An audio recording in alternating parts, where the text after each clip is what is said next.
Azərbaycan Kiber Təhlükəsizlik Təşkilatları Assosiasiyasının təşəbbüsü ilə 4-cü Milli Kiber Təhlükəsizlik Forumu keçirilib.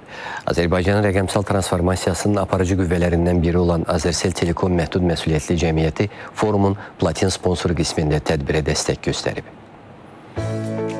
Forum çərçivəsində keçirilən rəqəmsal transformasiyada kiber çağırışlar paneli müzakirəsində çıxış edən Azərselin Kiber Təhlükəsizlik Şöbəsinin rəhbəri Mais Şərifli əməliyyat və təhlükəsizlik sistemlərində süni intellektin rolu ilə bağlı fikirlərini bölüşüb.